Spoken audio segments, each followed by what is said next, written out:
Hello, everyone. Thanks for joining us for another week of Your Caribbean News and Culture. I'm your host, Delinda Ivel.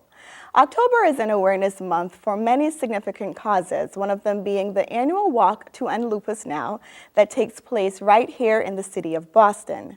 Lupus is a chronic autoimmune disease that causes inflammation in various parts of the body, such as the kidneys, heart, lungs, central nervous system, and even the reproductive system. An estimated 1.5 million Americans are affected by lupus. 90% of the people with lupus are women, and of that 90%, 80% develop lupus between the ages of 15 and 45. The causes of lupus are unknown. With proper treatment, for the most part, those suffering from lupus can indeed live normal lives. And I've got someone here that can attest to just that. My guest this week is Mirian Alvarez, and she was diagnosed with lupus at 22 years old. 5 years later, she continues to cope with the incurable disease. Mirian, it's such a pleasure to have you here. Thanks so much. It's a pleasure to be here. Thank you. Absolutely. Now, take us back, 22 years old. Most 22-year-old people are in college, partying, whatever have you. Your life changed. Talk to us about what life was like prior to being diagnosed with lupus. So at 22, I had actually already graduated college. I was a fresh graduate. I was working in retail, so it was a very busy bee between school. While I was in school, I was doing work, study, and then my retail job, and trying to party on the weekends and as much as I could, trying to have a social life. But then it started really in the summer of 2009, right after I graduated, shortly after, maybe a couple of months after. That's when the symptoms really started. Okay, so let's get into the symptoms that occurred.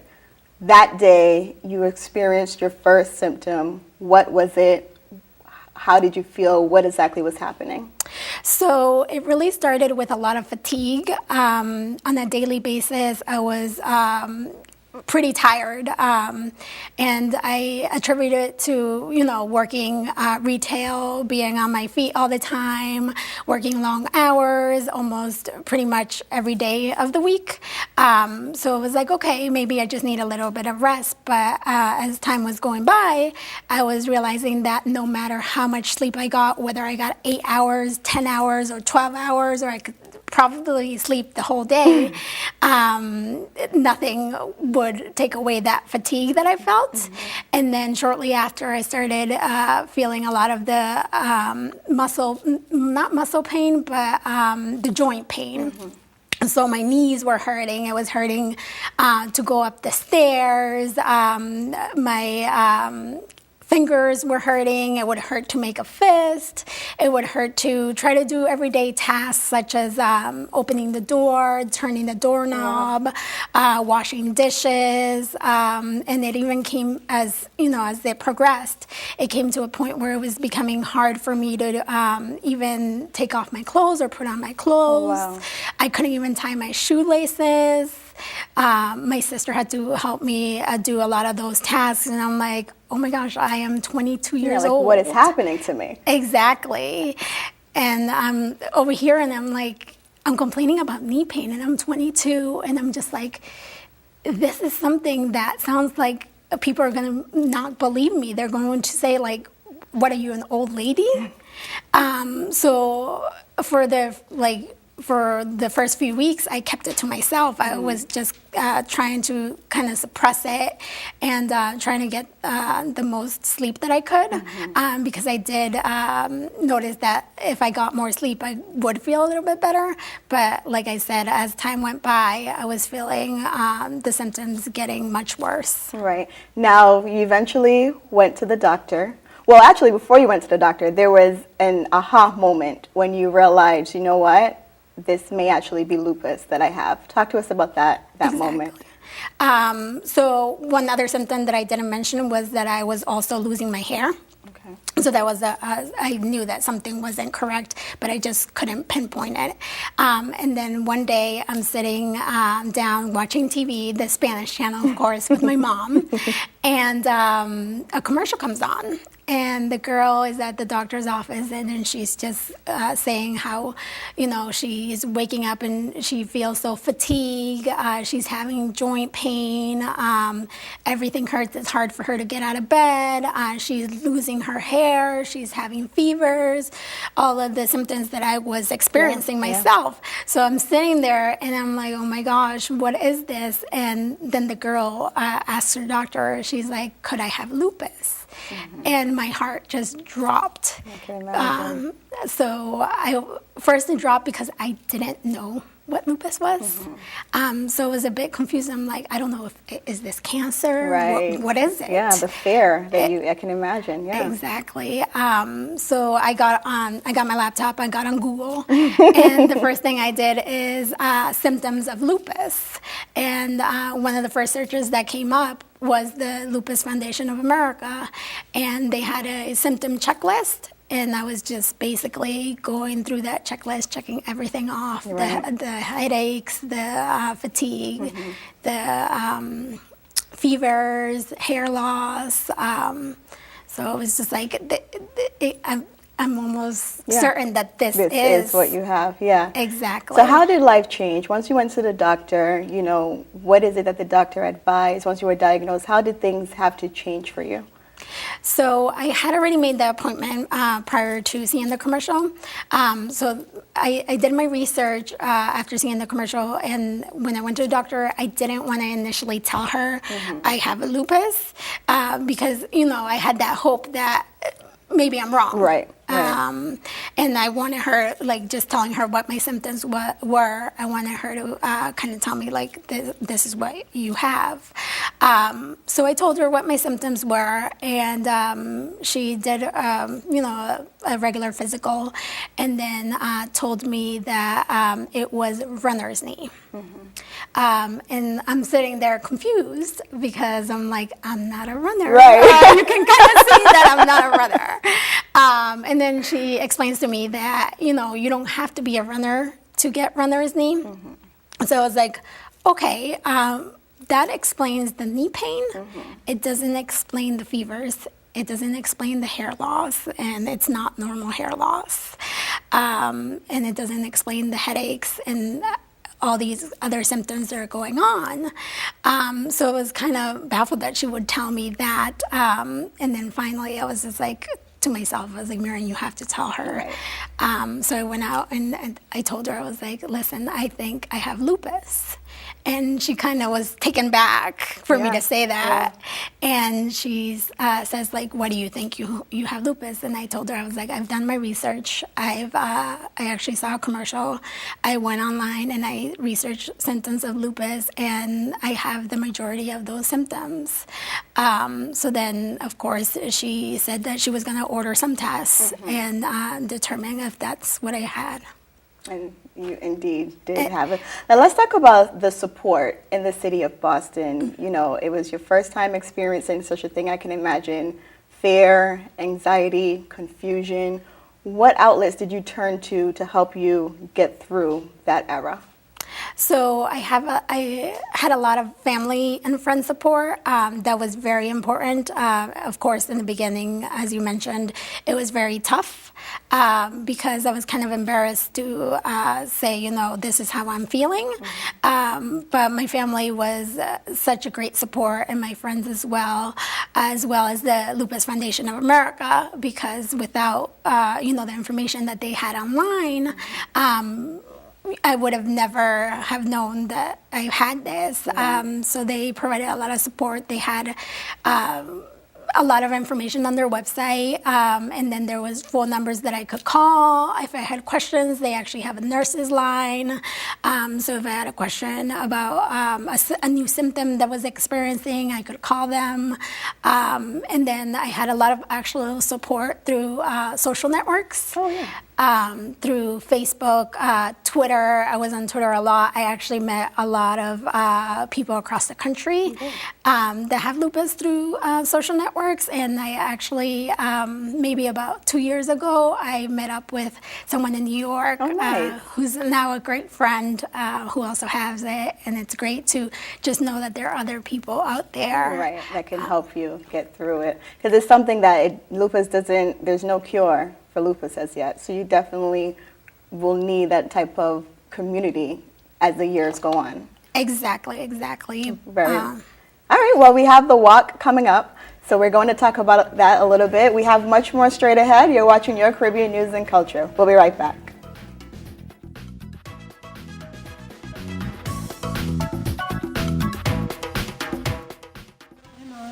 Did you take your medicine? Oh gosh, I forgot it. Her nurse. You need a claim number? Her personal assistant. Let me just grab a... Her housekeeper. Her cook. Her accountant. When I started taking care of Mom, I didn't realize the challenge of playing so many roles. But above all, I'm still her daughter. Visit aarp.org/caregiving to connect with experts and other caregivers. Together we can better care for ourselves and the ones we love. Look at me. Hey. Raymond, look at Mommy. Maybe the light hurts his eyes. Maybe she's just not hungry. Maybe he can't hear us. Maybe we're not stimulating him enough. Maybe it's a phase.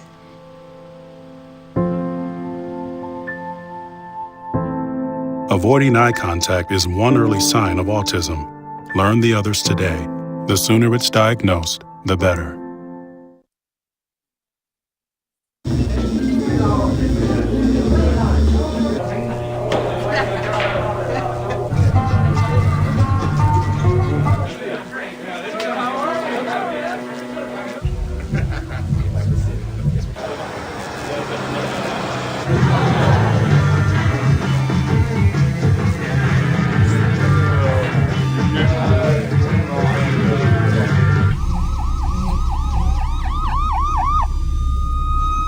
So I've come up with a family emergency plan. Great. What is it? It's difficult to talk about, so I'm not telling you. How will we know what to do? You won't. I'm so glad I won't have to remember anything. And me too. Thanks for this, sweetie. Talk to your kids about who to call, where to meet, what to pack. Visit ready.gov/kids for tips and information.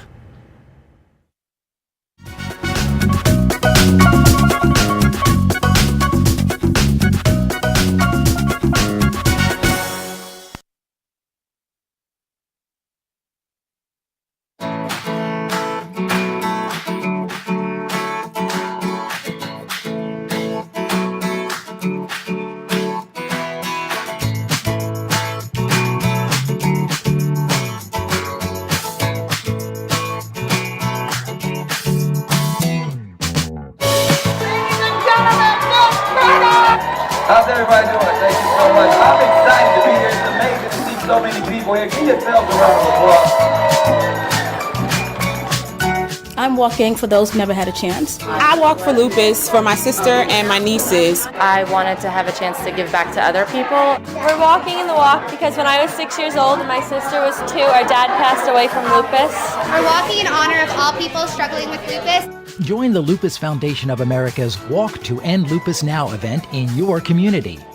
The walk raises money to fund lupus research, raise public awareness of lupus, and rally support for people suffering from its life-changing impact. Form a team to walk with you and help maximize your fundraising efforts. Start a team among friends and family members, or recruit people from where you work or go to school. Every dollar you raise helps the Lupus Foundation of America's efforts to solve the cruel mystery of lupus, while providing caring support to those affected by this misunderstood and unpredictable disease.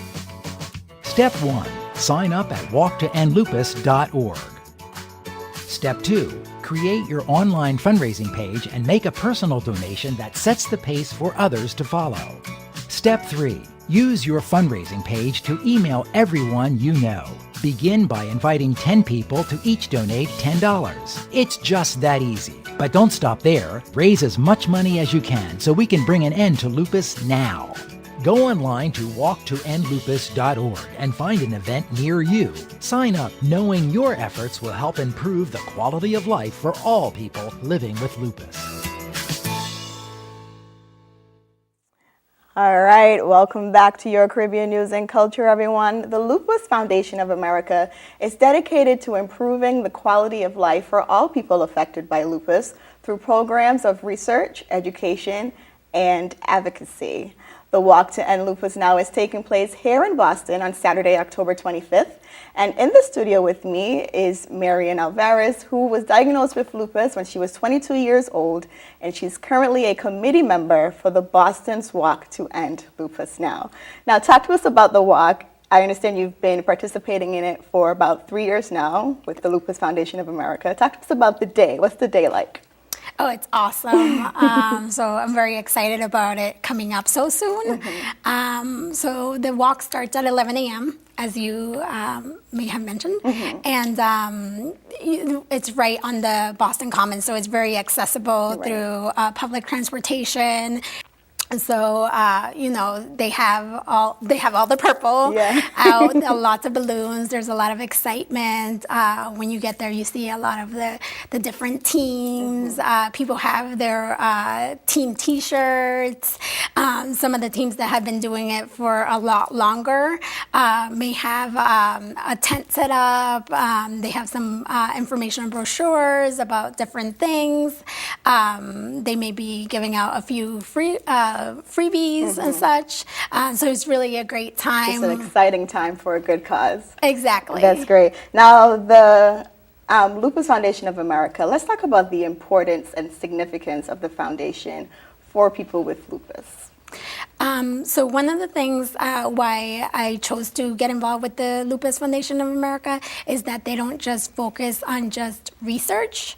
They also focus, as you had mentioned, on advocacy and education programs for those who are suffering from lupus, and not just those that are suffering from lupus, but also the family members, the caretakers.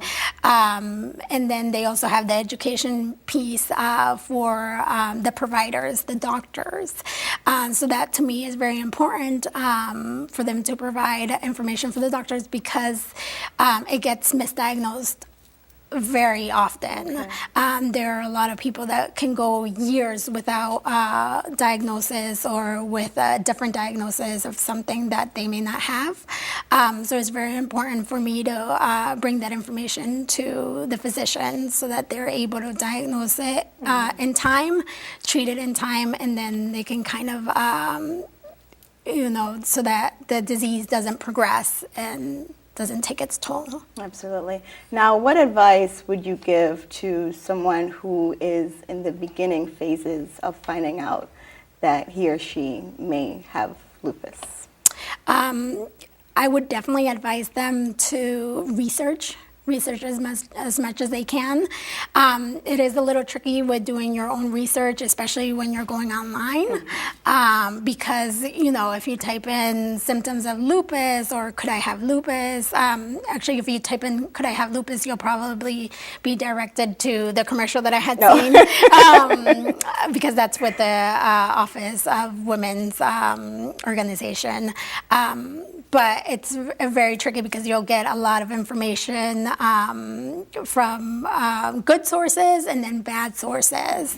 And they'll also, they may come across a lot of other people who have stories out there, and it can be a little scary, but it's very important for them to be on top of their health and be as educated as possible in reaching out to, organizations such as the Lupus Foundation of America, using their support line, their nurses line if they have a question.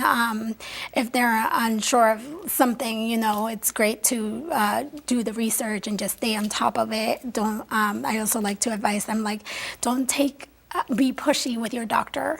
Don't just take their word for everything, question things, get second opinions. If you don't like an answer, let them know, go to another doctor, call the nurses line for the Lupus Foundation of America. So really be involved in your health care and knowing your body. Absolutely. Now, As I stated before, unfortunately, there is no cure for lupus currently, but that's why foundations like the Lupus Foundation of America and initiatives like the Walk to End Lupus Now are instated. But for you personally, currently through it, diagnosed at 22, what is it that you would like to see for the future of lupus? Of course, I can imagine just a cure, period. But talk to us about some other elements that you would like to see in the future. You're right. That's what everyone who suffers from this disease, or any disease for that matter, wants to see is a cure. But that takes time and research and money. Of course. But I also want to see a lot more support, more of a support network. There are support networks out there, but currently one of the things that we don't have here in Boston is a chapter. The Lupus Foundation of America is nationwide, and they have very many different chapters, like New York has a chapter, Connecticut, I believe, has a chapter. So it's really important for me to kind of bring that to this area so that people can reach out, can go to support groups, more education programs. They do, I've actually attended a couple of education programs, but my hope is to just bring more to this community. Okay, well, it's been such an honor to have you here. Thank you very much. It was definitely informative and inspiring for me, and I learned a lot more than I ever knew about lupus. So thank you so much, and I wish you nothing but the best in the future. And we're rooting for a cure. Thank you. Thank you so much for having me. Absolutely. Now, on Saturday, October 25th, registration for the Walk to End Lupus Now is at 9:30 a.m. and the actual walk begins at 11 a.m. at the Parkman Bandstand in Boston Common. We'll be right back.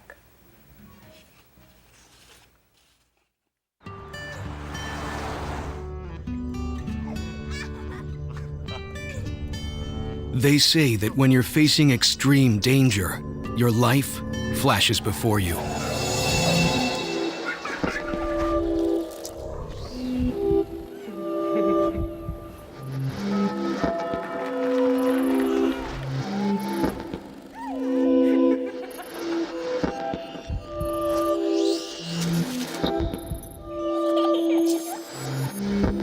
If you think that's sad, consider facing it before you even have enough life to flash before your eyes. Car crashes are a leading killer of children 1 to 13. Deaths and injuries can be prevented by using the right car seat. Visit safercar.gov/the-right-seat to know what is appropriate for each age and size. Jimmy can't sing, and Tommy can't dance, so we're gonna put some ants in their pants. Aww. Kids will spend 22 minutes watching us, the super duper party troopers, sing about ants in their pants. Isn't that funny? Ants in their pants, they've got ants in their pants, they've got ants in their pants. Brushing for 2 minutes now can save your child from severe tooth pain later. 2 minutes, twice a day. They have the time. Hey, this job looks perfect. It says you need people skills? Check. Driver's license? Check. And a high school diploma or GED.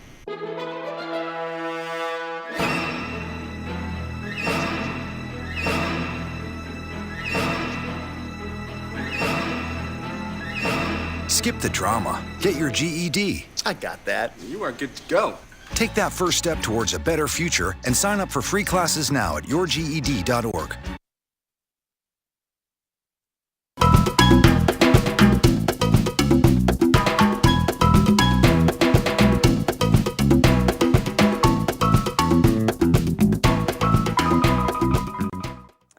Welcome back, everyone.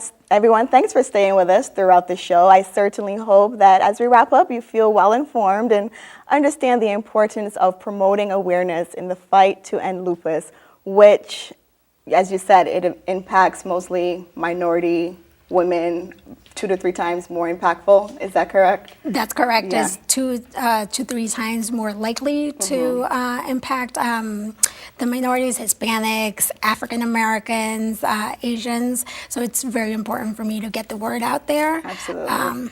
To our community. Yeah, well, special thanks to you for being here. I wish you nothing but the best as you continue to battle lupus, and your story was truly, truly inspirational. So thanks so much once again. I also want to thank the Lupus Foundation of America and Sarah Bentley, who is the National Walk Manager for the Lupus Foundation of America. And of course, major thank you goes out to my Studio A crew. I'm Delinda Eiffel. I'll see you all next time.